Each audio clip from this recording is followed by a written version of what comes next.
Hi, I'm Chris Montoya and I sell houses, and this is Wayne at the Mage Tower, and Wayne sells entertainment, man. Wayne, how are you? Pretty good, how are you? I'm good. So, this is a unique store to Canyon City. How long have you guys been here? 2.5 months. 2.5 months, and do you want to tell us a little bit about what you do here? So we are a nerd store. We have everything that has to do with gaming. We do computers, consoles, VR. If you can think about it as far as like anything that you could put on a table that's a game, we're gonna have it. We have some chess sets coming in. We do a game called Crocodile where it's like shuffleboard. You flick little pucks. We do Magic the Gathering, Pokemon, Yu-Gi-Oh, board games, as you can see from the front of our store, and tabletop war games. 40K, Legion, Star Wars Legion. And I think how I happened across you guys is because you have that Magic stuff, and my son really enjoys that. But it seems like kids today really like Magic, and you offer something to the community. How late are you guys open? Our hours are 10 to 10, 7 days a week, but the close time is a suggestion. Typically, we have people gaming and playing in here till midnight or later. The reason being is, when you're sitting there playing a game, having a good time, you don't want to be just like stopped in the middle and kicked out. Yeah. I grew up as a gamer myself, and I know what it's like. And people spend money to be here, and as long as everybody's having a good time, we stay open. That's awesome. So it's just another great thing for the youth of Canyon City, and not always the youth either. You have a range of people that you. Yep. What's the range that you see age-wise? We've had. My daughters are in here all the time, so I have a 5-year-old and a 3-year-old, so they're in here and they play a little bit of games. It's a little bit more difficult with them. As far as customers that come in, we get kids of all ages. That's where we get. We have kids that are 5 that come in, but they're with their parents, and they might like dabble with some games with them. But we also have D&D sessions on Sunday, and there's a couple that come in, and I don't know his age exactly, and I don't want to, I get you. But he's an older man. I mean, he's probably in his 70s, and he comes and plays. He's played D&D his whole life. We play games like that. So and that's the interesting thing about like how games have changed so much and stayed the same. D&D has been the same forever, and honestly, that's a generational game at this point. People have been playing Dungeons and Dragons and built dungeons and mazes and everything for as long as can remember as a kid. And then you have video games you can pop in. And what's the video game you guys have over there that's always available that you can just kind of pop in and play if you felt like it? So we have a common area. That's with just a couch and a TV, and it's just got a Switch on it. And the Switch, it's mostly party games. It's got the Smash Bros. If you've ever played Smash Bros. On any of the Nintendo systems, and it's got Mario Kart on it. We don't put a lot of games on it, but it's more just for like your buddies to come sit down and play. I mean, you can play with 8 people at once on one, so it's a good time. Yeah, for sure. And you also sell Magic cards, and you sell gaming systems. And so what got you into gaming, if you don't mind me asking? Has just kind of always been a part of your life?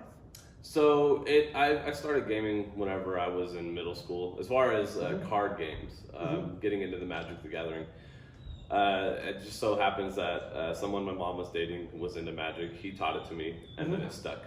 Kind of as a joke, it's considered cardboard crap. Magic is one of those games that if you get into, you're into it. You totally. Yeah, it's immersive. So what happens is you get the itch, you buy the cards, you enjoy the competitiveness, and you just kind of always want more. You buy packs, you buy boxes, you trade cards. It's a really good community of Magic players. You spend a lot of your time socializing. It's mostly a social event. You're not doing it just to some people play as competitive they possibly can because some people can make a living off of playing card games. Yeah.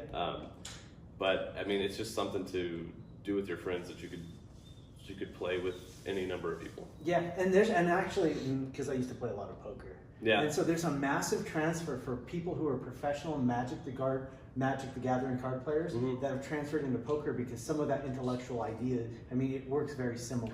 Oh yeah, it's extremely competitive as far as that. Like very competitive, math oriented, and there's just so much skill to it. Yeah. My son beat the tar out. He's like, "Hey, let's play Magic," and he showed me, and I was like, "Oh, we're just," and just crushed me. It wasn't close. Pretty much as soon as you learn to read, you can learn to play the game, because that's at the point where you're learning to read, and you can identify words, and you can start doing math a little bit. Yeah. So like you can start learning to play. I mean, I've been smashed by so many kids that are like 8 years old. Like little 8-year-old kids understand the game better than adults nowadays when you're learning. Because their brains are wired. It's an open wiring system, and they're like, oh, I figured this thing out, and then they crush, and there's room to grow with it. I mean, like you said, there's professional Magic players. Yep, and that's why it's like that's why we're here. So I would say that we've already taught probably 15 new players, and they've reoccurring people, probably 10, like that have actually come in, bought Magic cards, and continue to play. So, I can't really give like the baseline of age, but I mean, as soon as you can read, it's a good thing to do with your kids. Yeah. You can sit down for 30 minutes and you play a game and you're having fun. And it's a unique offering, right? Really, what you guys offer is something so unique. I mean, Canyon City's notorious for our outdoor activities. We have climbing, we have mountain biking, we have all the river rafting, we have all this stuff. But, catering to a segment of the community that's really like, hey, I enjoy camaraderie, and I enjoy being with people, and I enjoy learning. It's that different group. Not everybody's cookie cutter that has to be on the football team. And not to mention, if you're on the football team, you may really still enjoy the heck out of this. I did sports my whole life. I was very athletic. I don't look so much nowadays, but after having 3 kids over my lifetime and just working, But I was in soccer, track, cross country, all that, and a game store legit kept me out of trouble. Yeah. It did. Over everything else, game store saved me from being probably a terrible human being. And you know what? And it's community. That's the cool thing, is it's community. Yep. That's what I love. So since we're kind of talking about it, what brought you here? So we moved here for family. My wife's family was living here. I'm from Texas originally, but we fell in love with Colorado from visiting a few times. Our intention was not really to move here; it was just a vacation. I mean, I know Texas people come here all the time. Yeah. There's like a big thing about Texas people being here, but I love it. We've been here. We've lived here for about 3 years, and we were living in Guffey, and we kind of missed socializing. We lived out in COVID in Guffey, and so now we're just hoping, we were just hoping to open up a game store in Canyon, because there wasn't a lot of stuff for kids to do. And computers and whatnot, the kids can sit here and play games, and parents can go have a dinner and see a movie, and it's a safe place for people to be. Yeah, I love the camaraderie. Hey, we're actually at the part of the show where you get to ask me one question. Okay. So we do, have you played D&D before?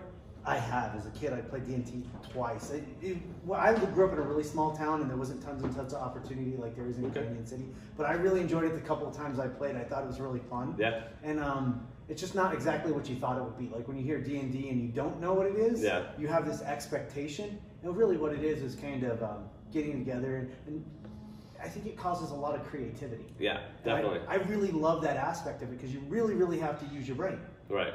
And then I never had somebody who was a really fantastic dungeon master. And yeah. I think there's so much skill to it, it's hard to quantify. Well, we have a slew of dungeon masters here. Like this city has a huge D&D community. So we play every Sunday. So 2 to 5 is for kids and for new people. So if you would like to get back into it, come join us. And then at 6 o'clock till close, the suggested close, then come and play. Right on. Hey, so last but not least, where are you located? We're located on Main Street, 428 Main Street, right next to the Chamber of Commerce, and Awesome. Hey, brother, I really appreciate your time. Yeah, thank you. Thanks, guys. Chris Montoya, who is gonna sell your house? He'll find you one. Who is sold another one? Chris Montoya.